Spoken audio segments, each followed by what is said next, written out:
ഹരേ കൃഷ്ണ. ഹരേ രാമ രാമ രാമ ഹരേ ഹരേ, ഹരേ കൃഷ്ണ കൃഷ്ണ കൃഷ്ണ ഹരേ ഹരേ. ഹരേ കൃഷ്ണ.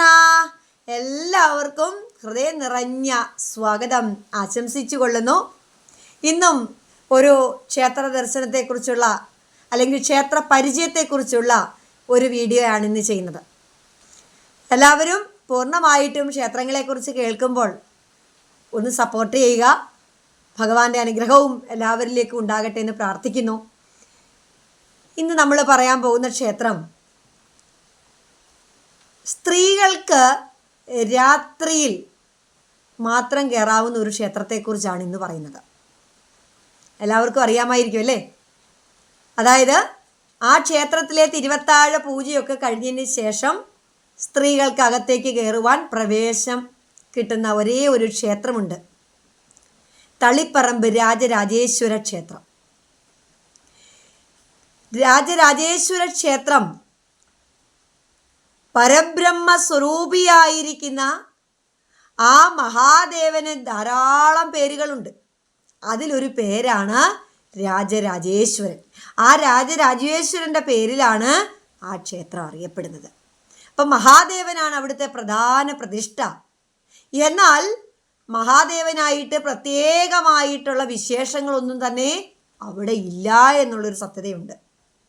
അതുപോലെ പൂജയിലൊന്നും ജലധാര, അതുപോലെ രുദ്രാഭിഷേകം, ഇതിനൊന്നും അവിടെ പതിവില്ല. പ്രദോഷ വ്രതത്തിന് പ്രാധാന്യമില്ല.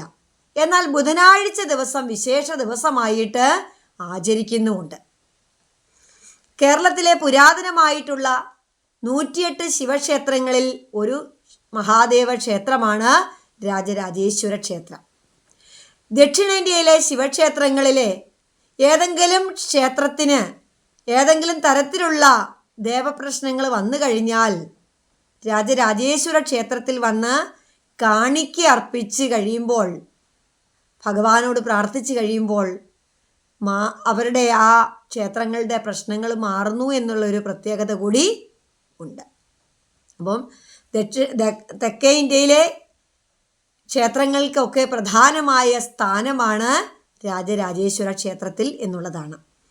അതുപോലെ ഉപദേവതകളായിട്ട് പാർവതി, ഗണപതി, സുബ്രഹ്മണ്യ സാന്നിധ്യവും പിന്നീട് ദക്ഷിണാമൂർത്തി, നന്ദികേശൻ, ഭൂതത്താൻ എന്നിവരുടെയും പ്രതിഷ്ഠകൾ ഉണ്ട്.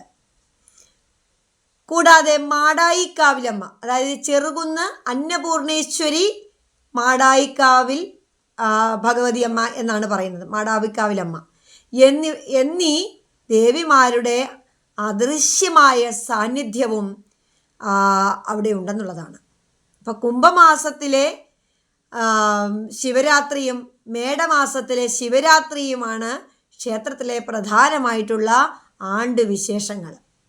മലബാർ ദേവസ്വം ബോർഡിൻ്റെ കീഴിലാണ് ഈ മഹാദേവക്ഷേത്രം. ഈ ക്ഷേത്രത്തിലേക്ക് എല്ലാവർക്കും പോകാൻ സാധിക്കട്ടെ. സ്ത്രീകളായിട്ടുള്ളവർ പോകുന്നവർ വൈകിട്ട് രാത്രിയിൽ മാത്രമാണ് ദർശനം കിട്ടുക. പകൽ പോയാൽ നമുക്ക് തൊഴാൻ പറ്റും. ക്ഷേത്രത്തിൽ നിന്ന് വെളിയിൽ നിന്ന് നമുക്ക് തൊഴാനായിട്ട് സാധിക്കുകയുള്ളൂ എന്നുകൂടി ഓർമ്മിപ്പിക്കുകയാണ്. ഭഗവാന്റെ ആ അനുഗ്രഹം എല്ലാവരിലും എത്തണം. കാരണം മഹാദേവനെ നമ്മൾ എവിടെ ഇരുന്ന്, ദേവിദേവന്മാരെ എവിടെ ഇരുന്ന് നമ്മൾ സ്തുതിച്ചാലും അവരുടെ അനുഗ്രഹം നമ്മളിലേക്ക് ഉണ്ടാകൂ എന്നുള്ളതാണ്. അപ്പം അതുകൊണ്ട് ഈ രാജരാജേശ്വര ക്ഷേത്രത്തിലേക്ക് പോകുമ്പോൾ, കുടുംബമായിട്ട് പോകുമ്പോൾ സ്ത്രീകളായിട്ടുള്ളവർക്ക് രാത്രിയിലാണ് ദർശനം കിട്ടുന്നത് എന്ന കാര്യം ഓർമ്മിപ്പിച്ചുകൊണ്ട് ഇന്നത്തെ ക്ഷേത്രത്തിൻ്റെ ആ ക്ഷേത്ര പരിചയം ഇവിടെ ശുഭമായിട്ട് പര്യവസാനിക്കുന്നു. ഹരി ഓം.